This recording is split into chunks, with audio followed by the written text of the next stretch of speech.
আর আজকে জগতের মধ্যে আমরা অমরভর বাঁচব মনে করে কাজকর্ম করি, কিন্তু আমাদের বয়স 60 থেকে 70 বছর, 100 বছর, 150 বছর, তার বেশি হয়তো যায় না।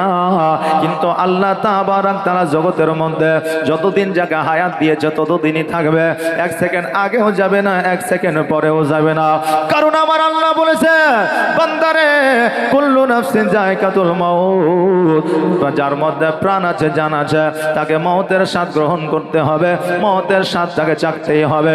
মওত এমন একটা রাস্তা, যেই রাস্তায় আপনাকে চলতে হবে। মওত এমন একটা গাড়ি, যেই গাড়িতে আপনাকে চাপতেই হবে। মওত এমন একটা প্লেন, যেই প্লেনে আপনাকে চাপতেই হবে। মওত এমন একটা সমুদ্র, যেই সমুদ্রে আপনাকে সাঁতার কাটতেই হবে।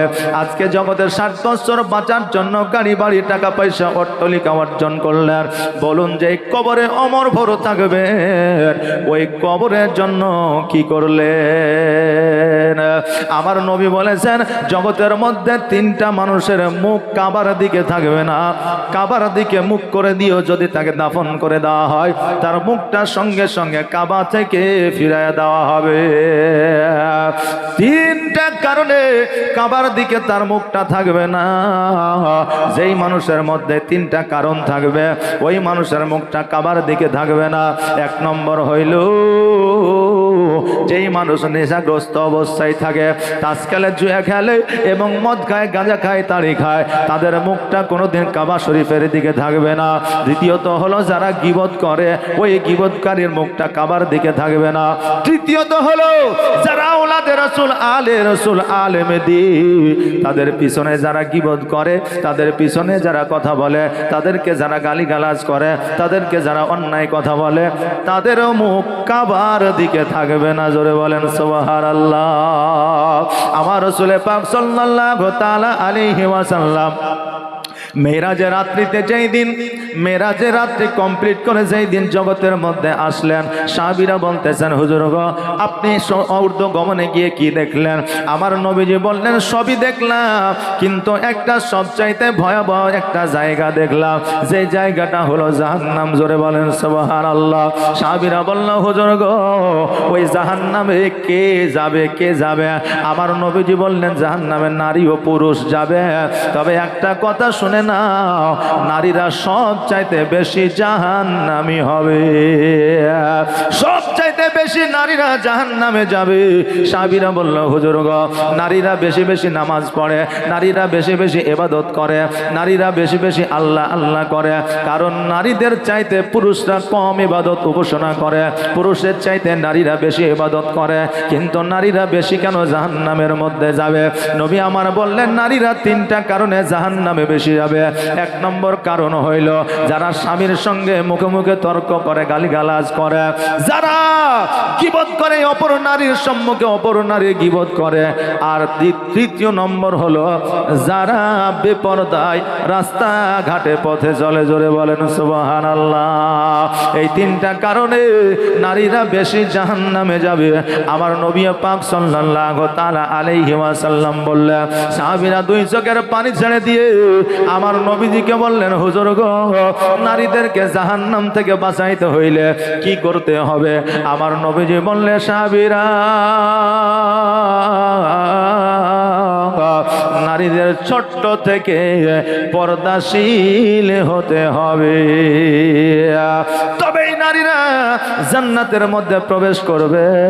আজকে ফাতেমাতুজ জোহরা রাদিয়াল্লাহু তাআলা আনহার দিকে যদি লক্ষ্য করে আমার মায়েরা, ওই ফাতেমার মতো যদি জীবন যাপন করতে পারে, তবে বিনা হিসাবে ফাতেমার সঙ্গে তারা জান্নাতে যাবে। জোরে বলেন সুবহানাল্লাহ। হে বাবা, আজকে আমরা রসুলপুরের বুকে জালসা লাগিয়েছি, অনেকেই জালসায় আসে না। আমরা যারা জালসায় আসি নাই, তারা মনে মনে ভাবতেছি, জালসা আবার কি জিনিস, জালসায় কি হয়, জালসার মানে মর্তবা তারা বোঝে নাই, এই জন্য জালসার মধ্যে আসে নাই। আমার দয়ার নবী, মায়ের নবী সাল্লাল্লাহু তাআলা আলাইহি ওয়াসাল্লাম বলেছে, তুমি 4 লক্ষ টাকা খরচ করে জান্নাত যদি খোঁজো, জান্নাত পাওয়া যাবে না, তবে গ্যারান্টি সহকারে আমার মাহফিলে যদি বসো, জান্নাত 100% গ্যারান্টির খুশবু তুমি পাবে। জোরে বলেন সুবহানাল্লাহ। আরে বাবা, ইসলাম অতি সহজে আসে না। এই ইসলামকে দ্বন্দ্ব ঈমান করতে যাও, করার জন্য কত কষ্ট করতে হয়েছে। ইসলাম এমনিতে পাওয়া যায় না। ইসলাম আমাদের কাছে অতি সহজে আসে না, খুব আরামদায়ক ভাবে আসে না। এমন একটা সময় ছিল যেই সময়ে প্রকাশ্যে নামাজ পড়তে পারে না, এমন একটা সময় ছিল যেই সময়ে প্রকাশ্যে মসজিদ বানাতে পারে না, এমন একটা সময় ছিল যেই সময়ে প্রকাশ্যে ইসলামে প্রচার করতে পারে না। ওই সময়ে কত কষ্ট করে আল্লাহর ইবাদত করেছে, তবুও তিনারা জান্নাতি হয়েছে, জগতের মধ্যে জান্নাতের সার্টিফিকেট পেয়েছে। কিন্তু আজকে আমাদের নামাজ পড়তে গেলে বাধা আসে না, আজকে আমাদের ইবাদত করতে গেলে বাধা আসে না, ইসলামের জন্য জিহাদ করতে হয় না, যুদ্ধ করতে হয় না, এখন আমাদের কোনো কাজে বাধা না। তবুও আমরা এলাকাবাসী, শহরবাসী, ভারতবাসী কেউ গ্যারান্টি সহকারে বলতে পারবে না আমি জান্নাতের সার্টিফিকেট পেয়েছি। জোরে বলেন সুবহানাল্লাহ। এ বাবা মায়েরা, আজকে আমার বলার উদ্দেশ্য হলো এটা, ইসলামকে আমরা যত সহজভাবে পেয়েছি মনে করি, অত সহজভাবে কিন্তু আমরা ইসলাম পাইনি। আমার নবীর প্রতি কত আঘাত এসেছে, আমার নবীকে আপনার পাথর কাপড় মেরেছে, আমার নবীজির পুরো শরীরটা রক্তাক্ত হয়ে গেছে। সাহাবীয়ে কেরামগণ যুদ্ধের ময়দানে শহীদ হয়েছে, ওই শহীদ হওয়ার পরে ইসলাম দ্বন্দ্ব ঈমান হয়েছে। শুধু তাই নয় রে বাবা, আমার নবীর আওলাদ হযরত ইমাম হাসান ও হুসাইন রাদিয়াল্লাহু তাআলা আনহু, উনি কারবালার ময়দানে শহীদ হয়েছে। কারবালার ময়দানে শহীদ হওয়ার পরে তবে ইসলামের পতাকা দ্বন্দ্ব ঈমান হয়েছে। জোরে বলেন সুবহানাল্লাহ। একজন আমার নবীকে কতল করবে বলে বড় একটা তলোয়ার নিয়ে কোমরে গুঁজে নিয়ে আমার নবীকে কতল করার উদ্দেশ্যে চলতে আরম্ভ করেছে। ও আর সাধারণ মানুষ নয়, ও হলো একজন দরবেশ। দেখবেন যারা নেতা মন্ত্রীকে খুন করে, দেখবেন তাদের নিকটতম লোক হতে হবে, তারাও দেখবেন যোগ্যতম একজন ব্যক্তি হতে হবে। ফকিরকে মারতে গেলে ফকির হতে হবে, প্রফেশনাল জায়গায় যেতে গেলে প্রফেশনাল জায়গা আপনাকে উপার্জন করতে হবে। বাবাজি ভাইরা, আমার নবী পাক সাল্লাল্লাহু তাআলা আলাইহি ওয়াসাল্লামকে কতল করে দিবে, ইসলামের প্রচার প্রসার করে, জাদু দেখায়। এই জাদু দেখার কারণে অনেক মানুষ ইসলাম ধর্ম গ্রহণ করেছে। এই জন্য আমার নবীকে ওই দরবেশ আপনার কতল করবে, এই উদ্দেশ্য নিয়ে তলোয়ারটা নিয়ে আমার নবীর দিকে চলতে আরম্ভ করেছে। নবী আমার ফাঁকা ময়দানে গাছের ছায়ায়, গাছের তলায় আপনার নবী বসে আরাম করতেছে, ইসলামের প্রচার প্রসার করেছে। ওই ইসলামের প্রচার প্রসার করে নবী আমার পেরেশানির মধ্যে চলে এসেছে, এই জন্য গাছের নিচে বসে আরাম করতে আছে। এই আমার মা বোনেরা, বাবাজিরা, ভাইরা, আজকে 42 তাপমাত্রা, 41 তাপমাত্রা আসলে আমাদের মাথাটা খারাপ হয়ে যাচ্ছে। আমরা কতজন ফেসবুকে গাছ লাগাই, কিন্তু কোনোদিন প্র্যাকটিক্যালে গাছ লাগাইনি। আমরা কত রকমের ফেসবুকে অ্যাড দিই, এত গরম সহ্য করা যায় না, কিন্তু এর চাইতে অধিক গরম আমার নবীর আমলে ওই আরবের মধ্যে ছিল। তাপমাত্রা এত ছিল যে তাপমাত্রায় আমার নবীজি মরুভূমি দিয়ে হাঁটলে আপনার পায়ের তালুর যেন আপনার চামড়াগুলো আপনার উঠে যাইত। আমার নবীজি কত কষ্ট করে ইসলামের প্রচার প্রসার করেছে, আর আজকে সামান্য কষ্ট আমাদের হয়, ওই কষ্টটা আমরা মেনে নিতে পারি না। আমার আল্লাহ বললে সালাতের মধ্যে ধৈর্য অবলম্বন করো, কিন্তু আমরা যখন জুম্মার দিনে মসজিদে যাই, ইমাম যদি একটু বড় লম্বা খুতবা ধরে, পরের দিন চায়ের দোকানে ইমামকে ধরে বলি খুতবাটা একটু ছোট করিয়া। বলে কেন? বলে এই জন্য ছোট করিয়ান, মাঠে আমার মনীষ আছে, চলে যাবে, তারা জলদি করে যাইতে হবে, আবার নামাজটাও পড়তে হবে। আমার মা বোনেরা, ভাইরা, নামাজ অবস্থায় যদি দুনিয়াবি কোনো মায়া, দুনিয়াবি কোনো দয়া, দুনিয়াবি কোনো কথা যদি আমাদের মনে পড়ে যায়, নামাজ বাতিল হয়ে যাবে। নামাজ শব্দের অর্থ হলো আত্মসমর্পণ করা। কার কাছে আত্মসমর্পণ করা? আমার আল্লাহ তাআলার কাছে আত্মসমর্পণ করা। নামাজ কেমন হইতে হবে একটু শোনালেন। আমার হযরতে আলী রাদিয়াল্লাহু তাআলা আনহু যখন যাই নামাজের উপরে দাঁড়ায়া যেতেন, থরথর করে কাঁপতে থাকতেন, গোটা শরীর দিয়ে যেন আপনার ঘাম ঝরতে থাকতেন।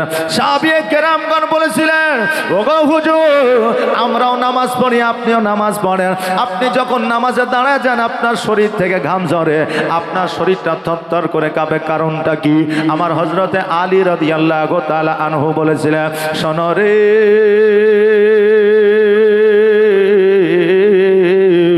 আমি যখন নামাজের নিয়াত করে দাঁড়ায় যাই, আমি আল্লাহর কাছে আত্মসমর্পণ করে দিই, আর আমি ভেবে নিই নামাজে যাই, নামাজে পা দিলাম মানে পুলসিরাতের উপরে পা দিলাম। জোরে বলেন সুবহানাল্লাহ।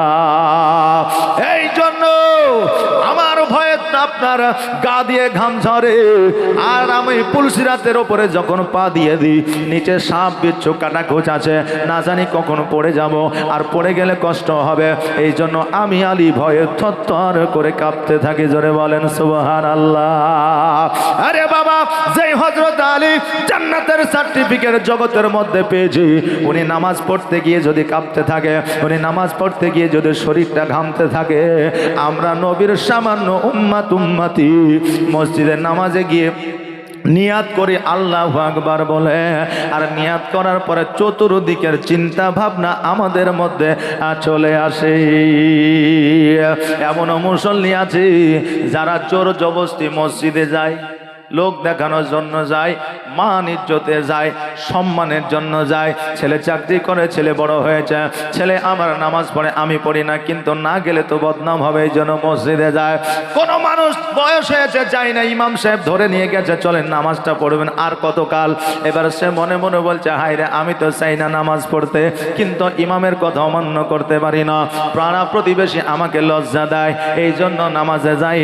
বাবারে, যারা মনের ইচ্ছায় আল্লাহর ঘর মসজিদে যায় তাদের নিয়ত আলাদা হয়, আর যারা মানুষকে দেখানোর জন্য মসজিদে যায় তাদের নিয়ত আলাদা হয়। আপনি বলবেন, হুজুর কেমন করে? কারণ হইল, যারা নিজের ইচ্ছায় মসজিদে যায় তাদের নিয়ত হয় নয়তো নুসাল্লি লিল্লাহি তাআলা রাকাতিস সালাতিল, যাই হোক একটা নামাজের নিয়াত হয়, আর যাদেরকে জোর করে নিয়ে যাওয়া হয় তাদের নামাজের নিয়াত হচ্ছে আলাদা, নয়তো মুসাল্লি লিল্লাহি তাআলা রাকাতের সালাতে। এই মলবে জ্বালাতে আমিও পারি না, সারাও ছাড়ে না, বুঝলেন না? এর নিয়াত হচ্ছে এইরকম, আমিও পারি না, এরাও ছাড়ে না। নিয়াত কিন্তু আপনার পরিবর্তন আছে, নিয়াত যদি পরিবর্তন হয়ে যায় আমাদের নামাজ হবে না। এ বাবাজি ভাইরা, যেটা আমি বলছিলাম, নামাজে মনোযোগ কেমন দেওয়া উচিত দরকার একটু শুনেলে। আমার হযরতে আলী রাদিয়াল্লাহু তাআলা আনহু যুদ্ধের ময়দানে গিয়েছে, একটা তীর জাং মুবারকে লেগে গেছে, এই পার থেকে ওই পার হয়ে গেছে। তীরে বাবা আকর্ষিত যাবতীয় একটা জিনিস থাকে, তীর ঢুকে গেলে বাহির করা খুব মুশকিল। এবার সাহাবীরা যখন ওই তীরখানাকে বাহির করতে যায়, আমার হযরতে আলী যেন বাহির করতে দেয় না, এত যন্ত্রণা, এত ব্যথা বেদনা, আলী যেন কোনো মতে আপনার তীরখানা বাহির করতে দেয় না। আপনার দর দর করে রক্ত পড়তে আছে, এত কষ্ট হয়, সাহাবীরা চিন্তায় আছে। আমার নবীজি বলতেছে, আলী তীরখানা যেমন করে হইবে বের করো, নইলে পুরো শরীরে যদি বিষ ছড়ায় যায় আমার আলী হায়াতে থাকবে না। কিন্তু তীর তো বাহির করতে দেয় না, ব্যথা দেয়। আমার আল্লাহ তাবারাক তাআলা আমার নবীকে ডাক দেয়া বললে, হাবিবে গো, আমার হযরতে আলী তীর এইভাবে আজকে কেন কিয়ামত পর্যন্ত বার করতে পারবেন না? তবে আমি আল্লাহ বলতেছি, আমার আলী যখন নামাজে দাঁড়ায় যাবে তখন তীরটা বাহির করবে, আলী নিজেই জানতে পারবে না। জোরে বলেন সুবহানাল্লাহ। আমার আলী রাদিয়াল্লাহু তাআলা আনহু যখন নামাজে দাঁড়ায় গেলে, সাহাবীয়ে কেরামগণ ওই তীরখানাকে টান দিয়ে আপনার বাহির করলেন। ওই তীরের সঙ্গে আমার আলীর, হযরতে আলীর জাং মুবারকের মাংস যেন আপনার ছিঁড়ে চলে আসলো। জোরে বলেন সুবহানাল্লাহ। নামাজ কমপ্লিট হওয়ার পরে হযরতে আলী যখন সালামটা ফিরাইলেন, সালাম ফিরানোর পরে এবার ওই জায়গা দিয়ে রক্ত পড়তেছিল, জায়গাটা যখন বাঁধন দিল, আমার হযরতে আলী বললেন, কি ব্যাপার, আমার তীরটা কি বাহির হয়ে গেছে? বলে হ্যাঁ। কখন বাহির করলে? বলে যখন আপনি নামাজে দাঁড়িয়েছিলেন তখন আপনার তীরটা বাহির করে নিয়েছে। বাবারে, আমার হযরতে আলী কেমন নামাজ পড়তে, যেই নামাজের তীরের সঙ্গে গোস্ত বাইর হয়ে আসে তবুও জানতে পারে না। আর আমরা যখন নামাজে দাঁড়াই আল্লাহু আকবার, আর যখন মশা এরকম আওয়াজ করে না, অনেকে করে। জীবনের মসজিদে নামাজ পড়তে যায় না, পোতাকে শুক্রবারে নিয়ে গেছে, পাশে দাঁড় করিয়েছে, ইমাম সাহেব আল্লাহু আকবার আলহামদুলিল্লাহি রাব্বিল আলামিন আর রহমান রহিম মালিক ইয়াউমিদ্দিন, এইদিকে পোতাতে দাদুর লুঙ্গি ধরে টানছে, দাদু পেশা ফিরবো, বলে দাঁড়া নামাজটা পড়ে এলি। ও কিন্তু নামাজ অবস্থা দিয়ে আছে, জি নামাজটা পড়ে এলি, দাঁড়া তারপরে যাই, চুপচাপ বস, একটু ছেলেটা জ্বালাইলে এই জ্বালাইস না, চুপ করে দাঁড়া, কিন্তু নামাজ অবস্থা দিয়ে আছে। আচ্ছা বলেন নামাজ হবে? জি। আবার অনেক মানুষ আছে ইমাম সাহেবের ভুল ধরার জন্য কান পেতে থাকে, নামাজের সূরা যাই হোক আর তাই হোক, কথা বললেন না, কমসে কম যদি একটু ভুল পেয়ে যায় ইমামকে ছোট করা যাবে। অনেকে ইমামের বিপক্ষে থাকে, আপনার গ্রামে বলছে না হয়তো নাই, কিন্তু অনেক গ্রামে আছে। হ্যাঁ বাবাজি ভাইরা, সাধারণত কথা হইল আমার হযরত আলী রাদিয়াল্লাহু তাআলা আনহু যেইভাবে নামাজ পড়েছেন ওইভাবে নামাজ পড়েন, কিয়ামতের দিন আমার আল্লাহ তাবারক তাআলা আপনাকে শহীদের দরওয়াজা দান করবে। জোরে বলেন সুবহানাল্লাহ। আরে বাবাজি ভাইরা, আমার ওই দয়ার নবী মায়ার নবী সাল্লাল্লাহু তাআলা আলাইহি ওয়াসাল্লাম গাছের নিচে আপনার বসে আছে, এইদিকে আপনার একজন আপনার সাধু বেশে আমার নবীজিকে যাবে আপনার কতল করতে। আমার নবীজিকে কতল করার জন্য যাবে, তলোয়ার খানা নিয়ে চলতে আরম্ভ করেছে। এবার কিছু দূর যাওয়ার পরে দেখছে যেন আমার নবীজি গাছের ছায়ায় বসে আছে, আর এই ব্যক্তিটি টুকটুক করে আমার নবীজির দিকে আগাইছে। এবার নবীজির কাছে যাওয়ার পরে আমার নবীজিকে বলতেছে, আপনি কি মোহাম্মদ? বলে হ্যাঁ। বলে আপনি কে? বলে আমি হলাম একজন দরবেশ। বলে কিসের জন্য এসেছেন? বলে আমি যার জন্য আসি না কেন, তুমি কি আব্দুল্লাহর বেটা, তোমার নাম কি মোহাম্মদ? বলে হ্যাঁ। আমার নবী পাক সাল্লাল্লাহু তাআলা আলাইহি ওয়াসাল্লাম সঙ্গে সঙ্গে উঠিয়া ওই আপনার ব্যক্তিটিকে আমার নবীজি বুকের মধ্যে জড়ায়া ধরলেন এবং কপালে চুম্বন করলেন। জোরে বলেন সুবহানাল্লাহ। আমার নবী পাক সাল্লাল্লাহু তাআলা আলাইহি ওয়াসাল্লাম দেখতেন না কে হিন্দু আছে, দেখতেন না কে খ্রিস্টান আছে, দেখতেন না কে ইহুদি আছে, দেখতেন না কে মুসলমান আছে। সম্মুখে আমার নবীর সঙ্গে সাক্ষাৎ হইলে আমার নবীজি সিনায় লাগাইয়া দিতেন, কপালে একটা চুম্বন করে দিতেন। আমার নবীজি কাউকে দেখে ঘৃণা করতেন না, আমার নবীজি কাউকে অসম্মান করতেন না, আমার নবীজি কাউকে তালওয়ার দেখাতেন না, আমার নবীজি জীবনে কোনোদিন কাউকে অন্যায় কথা বলতেন না, আমার নবীজি কোনোদিন আপনার মিথ্যা কথা বলতেন না। কেউ প্রমাণ করে দিতে পারবে না আজকে ইসলাম প্রচার প্রসারের জন্য আমার নবীজি কাউকে তালওয়ারের আঘাত করে নাই, কাউকে জোর করে মুসলমান বানায় না। আমার নবীজির আখলাক চরিত্র ব্যবহার দেখে আমার নবীজির কথায় মুগ্ধ হয়ে আজকে সারা বেধর্মী আমার নবীজির কালমা পড়েছে। জোরে বলেন সুবহানাল্লাহ। ওই দরবে